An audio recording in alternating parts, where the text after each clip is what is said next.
Hello everybody, here is DNA Games and welcome to another video from the life and suffering of Sir Brante.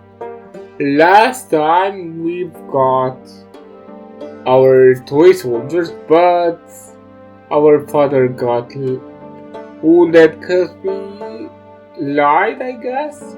We denied our guilt, but now we'll move on and see what happens in the almost last years of our childhood.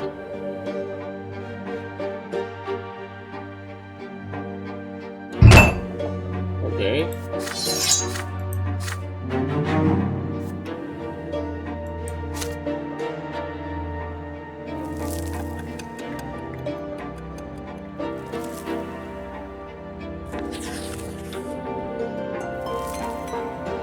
So, year 1124, summer, the family dinner.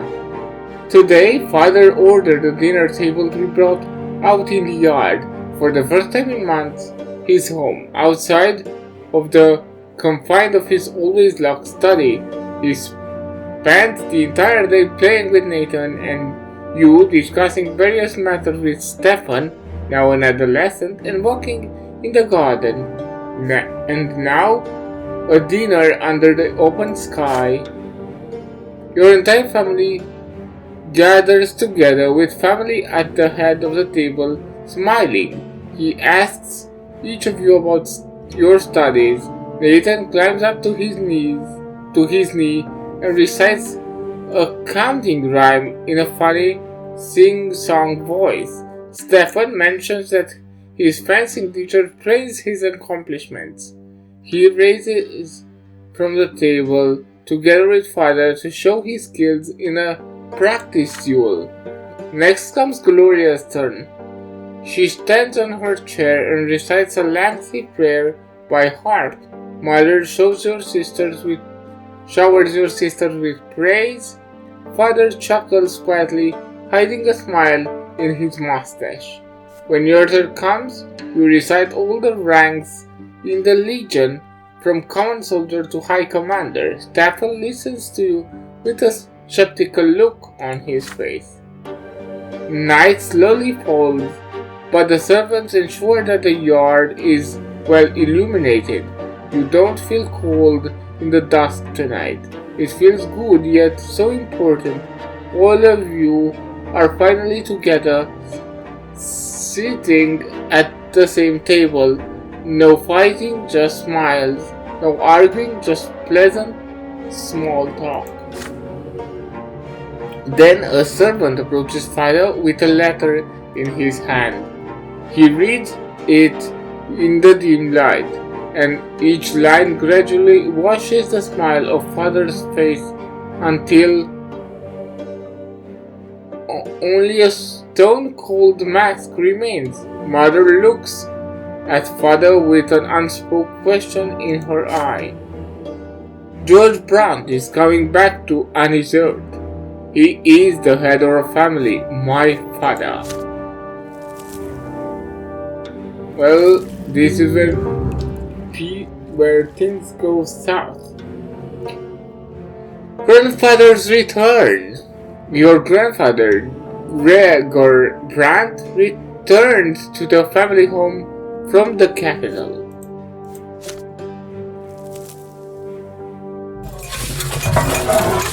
The intrusion.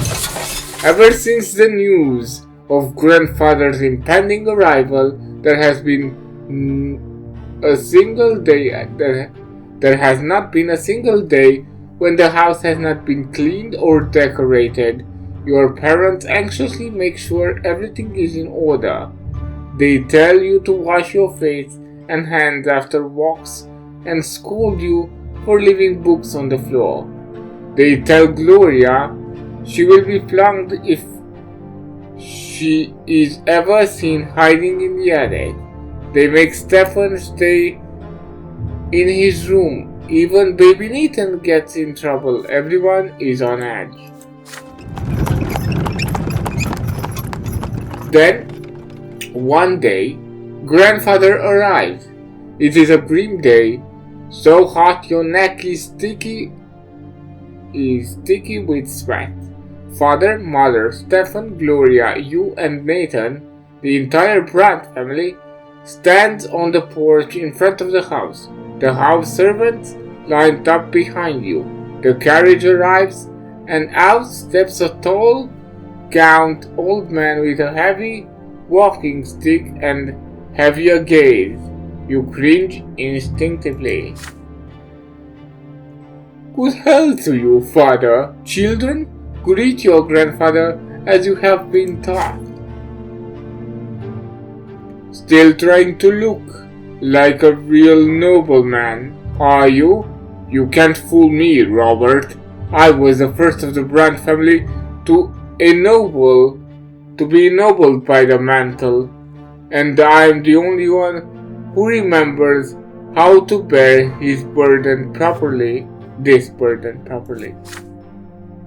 I live honorably by my law. Your marriage to that low-born wretch cuts us from ever becoming nobles of the sword. My progeny could have been born bearing noble blood. Father, I beg you, this is not the place. Grandfather eyes him with a scorn and walks into the house, the entire family following close behind. I have been away for too long. The entire house is a mess. This is an insult. How can you live in such a pigsty, Robert? The servants have grown far too lazy, all thanks to your commoner of a wife. I warned you, did I not? And yet you didn't. You did as you saw fit. And the children, what do they know of tradition or honor?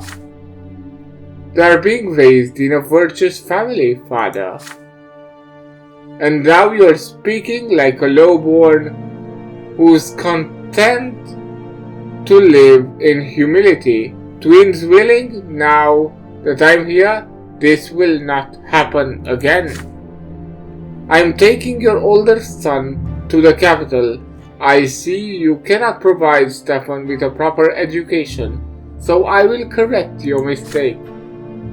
Your brother's fate has been decided just like that. Father doesn't object.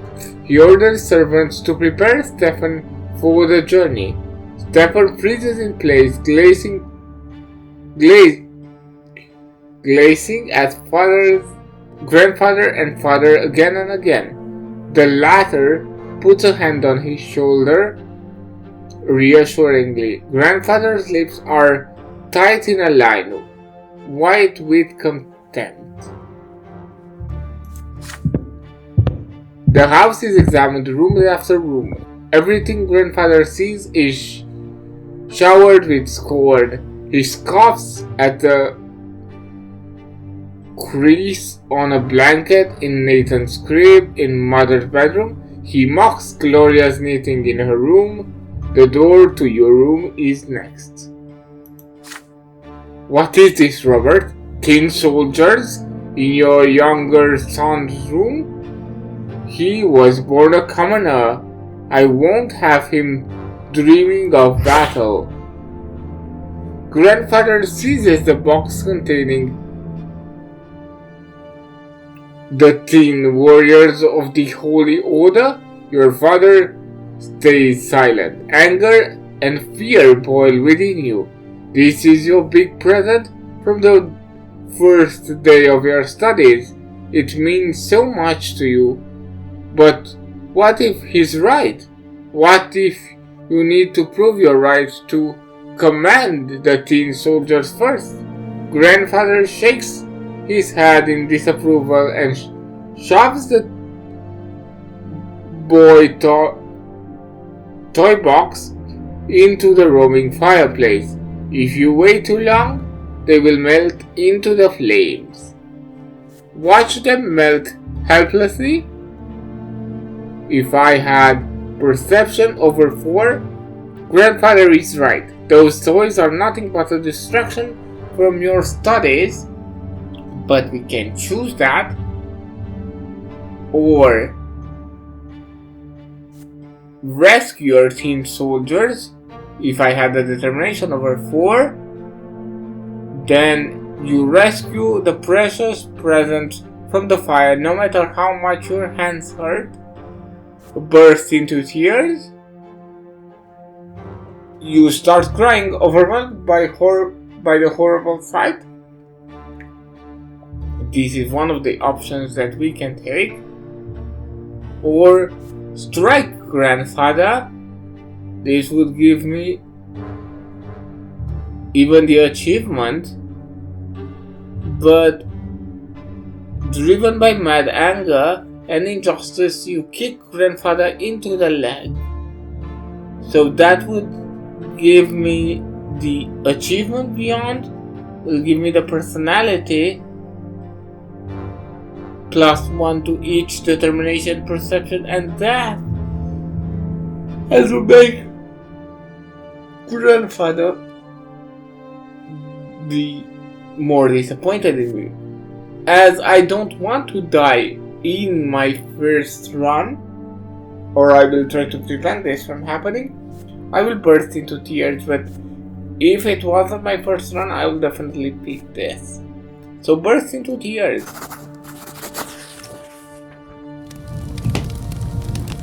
You watch your beloved present, the token of father's love and care, burn before your very eyes. The tin melts. The unpleasant smell of burning paint fills the air. For a moment you cannot breathe, and you see no reason to maintain composure. The tears start flowing, burning your cheeks and staining your shirt. You hide your face in your hands, and then you hear grandfather's voice dripping with the stain. So the boy is a weakling, just like his mother.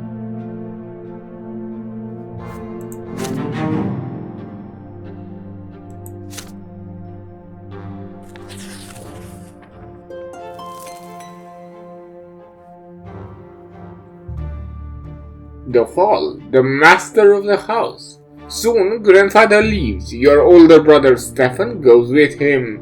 From that day on, father hires teachers, tends to you alone.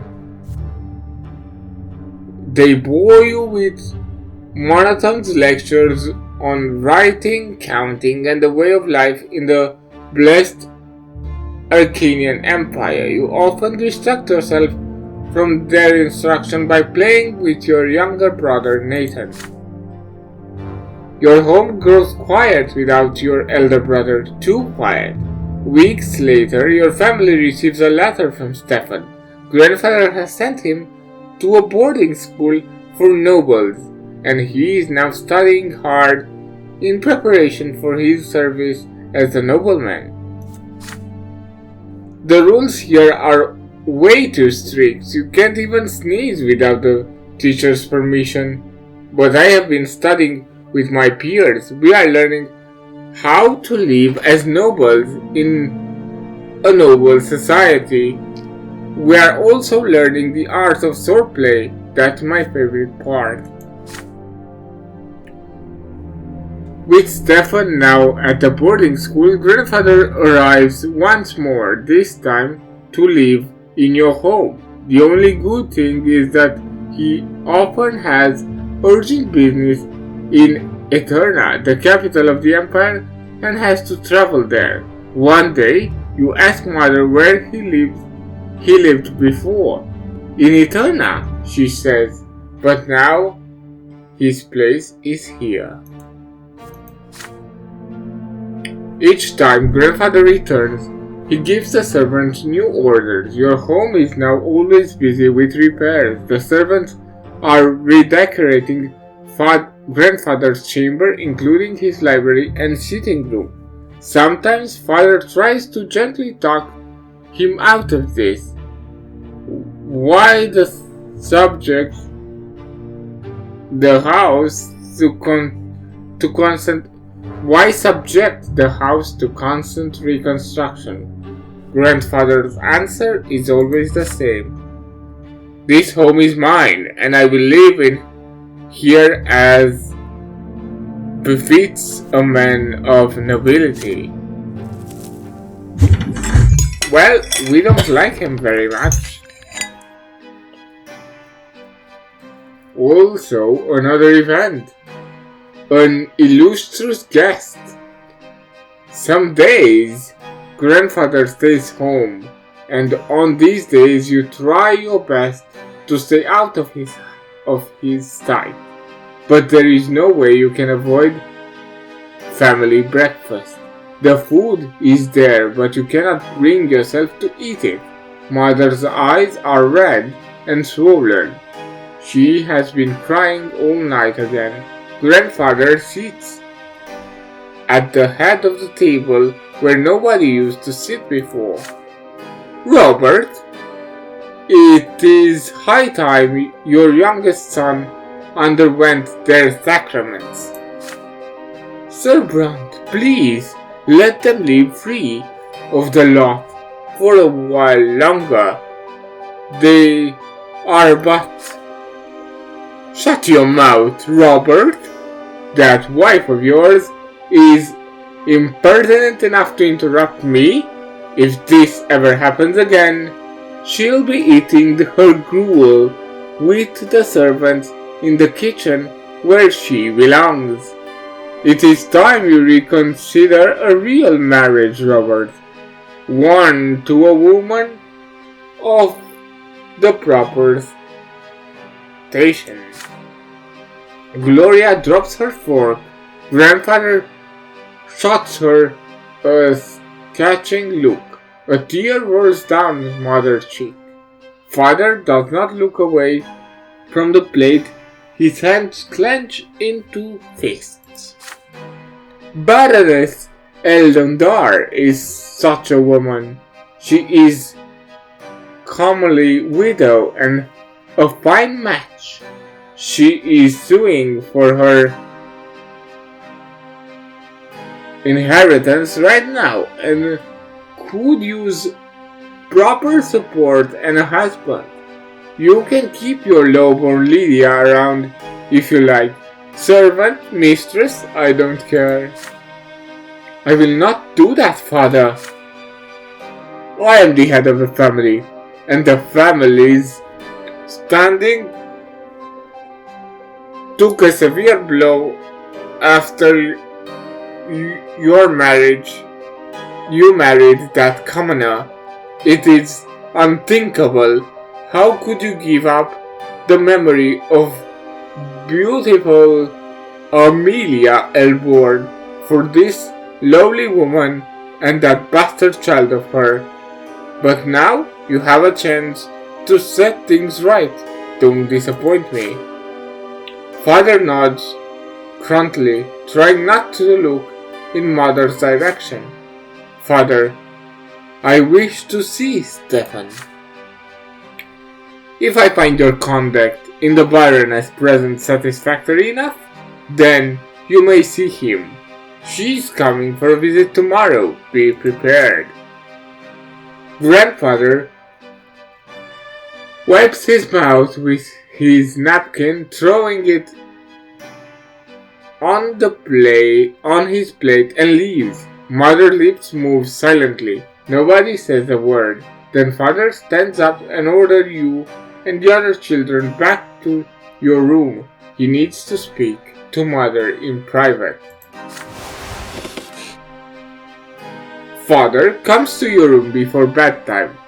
He sits on the edge of the bed and adjusts a crest on the woolen blanket. He distances himself from you after Stefan's departure, so you are not used to such attention from him. In the candlelight you can see his face. In the dark there is a sorrow expression on it.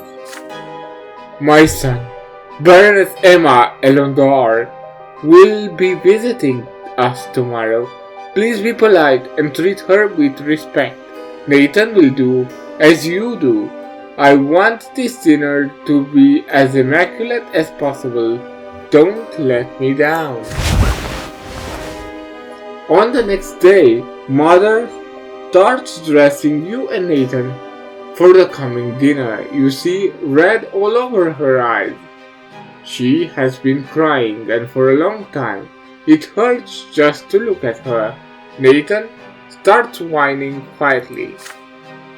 You and Nathan are dressed in new doublets. Your trousled hair brushed into a shape. Gloria is told to stay in her room. Father appears wearing his best suit. Mother is in a humble brown dress, looking pale. Grandfather has such an uncharacteristically contented look about him. You hear the sound of wheels and hooves against the cobble in the yard. Then a pair of dancing heels come clacking.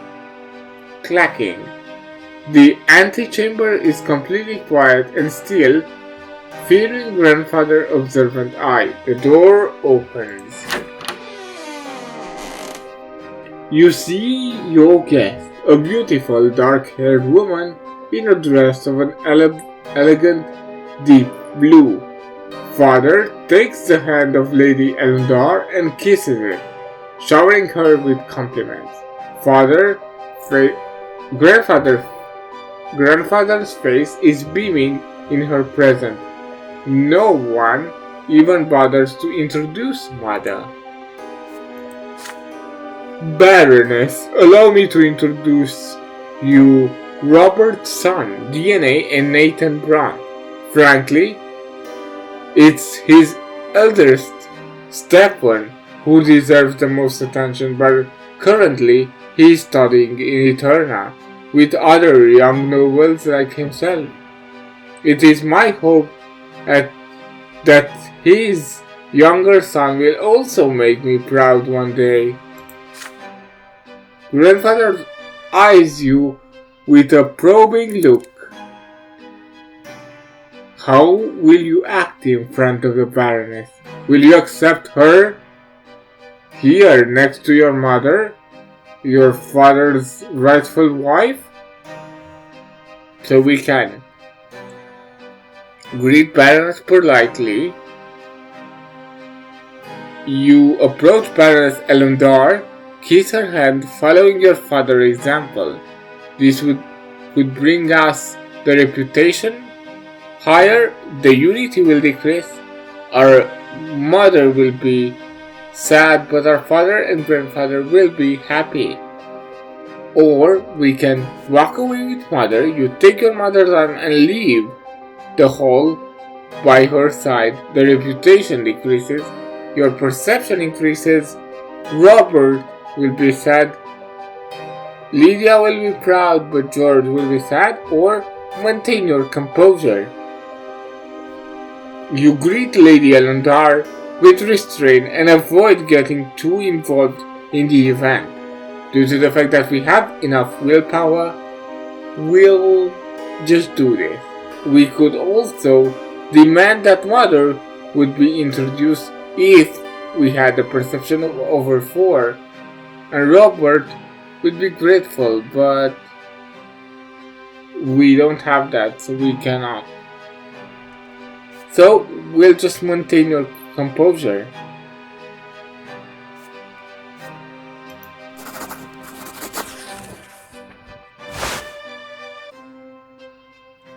You mutter a proper greeting to Lady Elendar and bow your head. Out of the corner of your eye you see Mother walking upstairs to her room. You, on the other hand, follow Father and Grandfather obediently into the sitting room. Grandfather and Baroness Elendar engage in small talk over dinner. They discuss her inheritance litigation, and he advises her like the judge he is. Father is mostly silent, only getting in a word or two. The morning after, father leaves for Eterna with grandfather to visit Stefan. He returns from the capital in a quiet rage. You overhear your parents talking. Apparently grandfather has already poisoned Stefan's mind against him, and he greeted father with a cold hostility. The name of Baroness Elonder is never mentioned in the house again.